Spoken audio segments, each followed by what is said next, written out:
We're serving something special today with words, wit, and wisdom.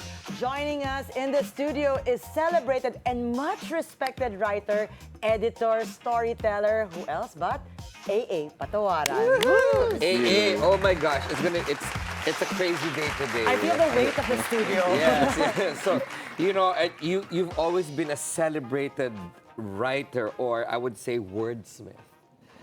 In, like in, that. in Philippine journalism for quite some time now. I'm not gonna tell them how many years because I think you want to remain my friend. But when did this all start for you? I think it started since childhood. I remember, like in my grade school notebook, I would write my name, journalism, and University of the Philippines, which is what happened decades later. I took up journalism You at were UP manifesting Diliman. already I was at already that young manifest, age. yeah. Wow, but he's child. He's chronicled the best in fashion, in lifestyle, in politics even, and the best the most recognized faces. Who among these categories? Which among these categories are your favorite to talk about or to write about? I think that women have become one of my strengths. Because like I remember as a kid, I was reading about. We've had this conversation. I was reading about Babe Paley. Yes. But my whole career has been a surprise. Had been a surprise. I remember that conversation. Yeah. We were in a swimming pool in Champagne. But AA But also... I was like fascinated by That world. This swans of New York Yeah. or princesses, But so that led me to like my fascination with the good life, five-star hotels, first-class travel, and all of that, which is maybe why I ended up in lifestyle journalism. You said wordsmith, and I love that because when it comes to AA, yes, you talk about these lifestyle things, but you've also been very great with your cultural commentary. In a way, in many ways, you've shaped the narrative here in the city, in the Philippines. Thank you. Yes, and when you do that, what would you say is your narrative style? Kasi laging when I read you, AA, there's a pat in the back, but there's also a punch in the gut, and then back to a pat in the back. It's beautifully done. So what is the AA Patawaran style? I'm not really, I'm very, I try to be very honest and I try not to stick. In fact, I don't believe in style. I believe that your message or your story should be the one that dictates the style rather Right. than you imposing your style on them. So I'm very experimental when I write. Like if I want to write like a rap artist, I want to write like Vladimir Nabokov.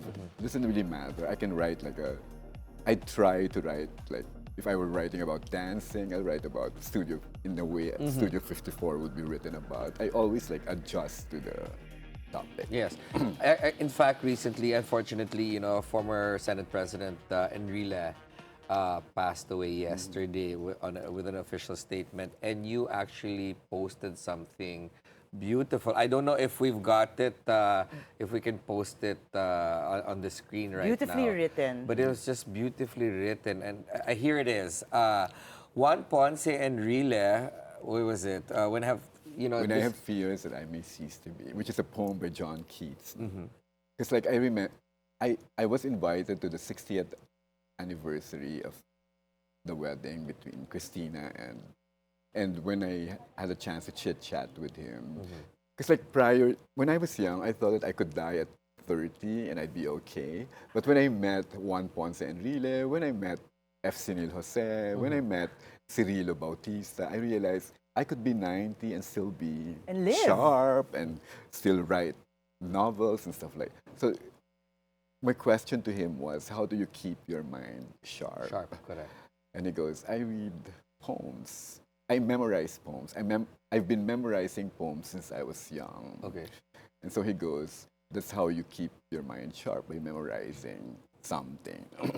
But that's a beautiful tribute to the late president, speaker. I mean, Juan Ponce Enrile. Senate President of And that's you Juan write Ponce Enrile. you actually write poetry too. Yes. I catch it sometimes, right?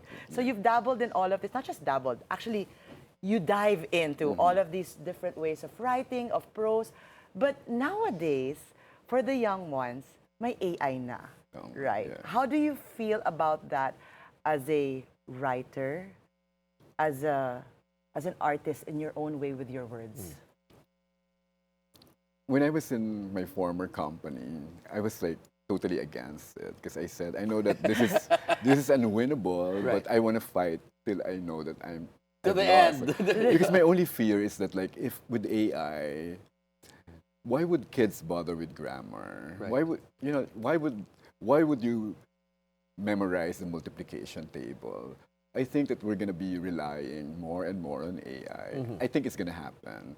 And I hope that the education people would be able to find a way to get people to at least memorize basic grammar. Because like otherwise, you just rely on something that's just regurgitating stuff We'll from be the net. speaking Yeah. in emojis. Sorry, because when AA said grammar, bigla ako na pa ganito. He just recently celebrated his birthday and my greeting was, Happy best of the bestest birthday. Sabi ko, ay si AA But pala to, and I said I think bestest. he knows you were chiding. But that's important that you just said that, AA, because up to now, I'm one of those people who hasn't really used AI or chat GPT, especially with scripts or the things that I write. Like you, I'm holding on to the last bastion, but we do have to evolve. Yes. We do have to embrace it. Right. And I remember I met someone in Bangkok who was into this technology and stuff, and she said to me, if you think the stupid people can sound smart using artificial intelligence, can you imagine what the smart people would sound like if they use AI? So don't get left behind. So, I think today you're just giving us a quotable quote. Okay, if you want the stupid people to sound intelligent, quote AI. But that's really, I think there's a lot of truth to that. But you know what's not attainable via AI or GPT is your new book. yeah. I would like to talk about it. Yes, this is Your your novel. first This This is is my novel. first. yeah. Right? Yes. Of course, you've written other books, but this is Yeah. your first novel. And Yeah. look, can we show it? Burlongan. Burlongan. It's called artwork. Misericordia by AA Patawaran. Tell us about this and what your novel would like to narrate. It's actually about social activism, but from the lens of the rich kids. So social activism. Forever naman when it comes to AA. Okay. Oo. And so the process So of it's like writing this, yeah. it's an exploration of privilege and conscience and like how to not live in a bubble and still be in a bubble anyway, but try to like to see life. It's also like a travelogue because it takes the characters across the Philippines from Caliraya to Iloilo. So it talks about food, eating Right. in Iloilo and stuff like that. Any character inspirations?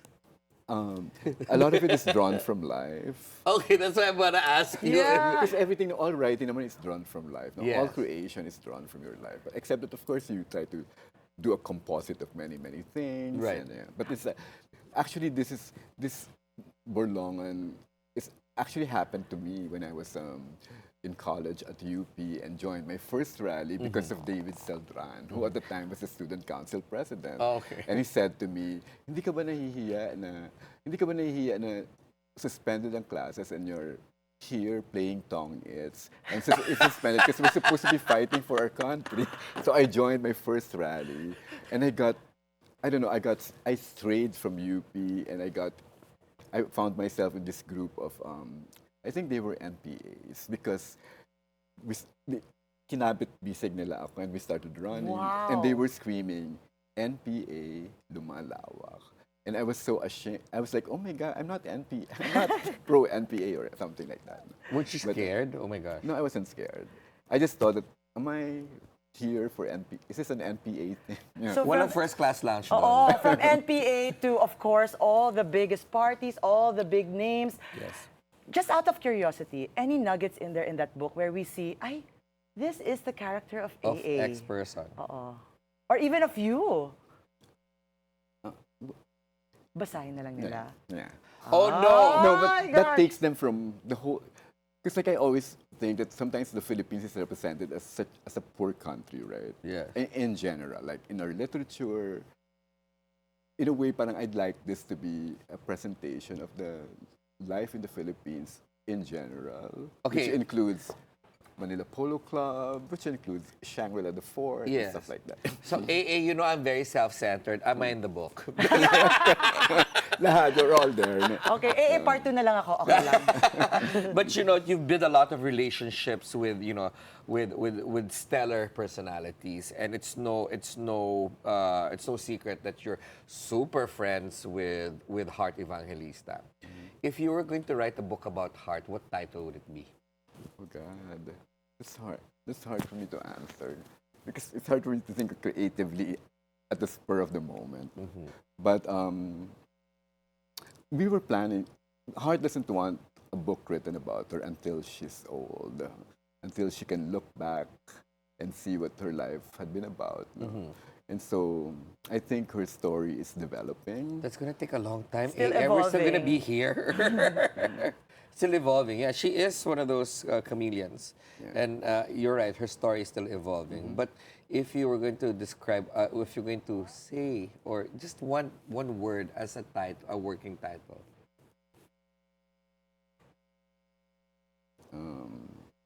I can't think. I would say Love Marie. Or 2 words yon, di ba? Two words. But please tell them where can we get this book? We're still mass producing the book. A few hundred copies, I think, were produced just for the Frankfurt Book Fair. Congrats, but there's Frankfurt Book but there's Fair. gonna be a Manila launch in December. And we're looking forward to that. Of course, you're gonna invite us. Of course. Let's yeah. quickly talk about that. Frank Book Fair, you were a guest of honor, aside, of course, from the Philippines being the guest of honor as well. So there's a lot to I'm discuss. not a guest of one. I'm I just, saw the I'm just one letter. of the, I saw the letter. Well, it's in our head, she's a guest of honor. Yeah. So there's a lot of talk about that. We'll talk about that when we get back, because we will be taking a quick break. Keep you guys hanging. More about AA Patawaran and more stories from him, of course, when we get back here at the Daily Dish.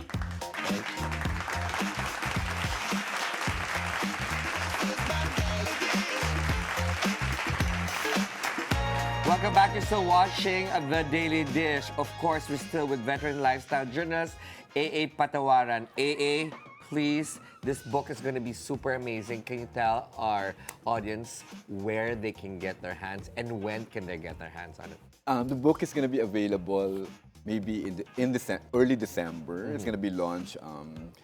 There's going to be a big launch in December, and this is published by Anvil Publishing. Thank you, Sandra Ramos, for always believing in me. Thank you so much, Thank you. AA. Oh, unfortunately, we don't have time anymore, but we want you back. And of course, we're going to talk about this before you even launch it.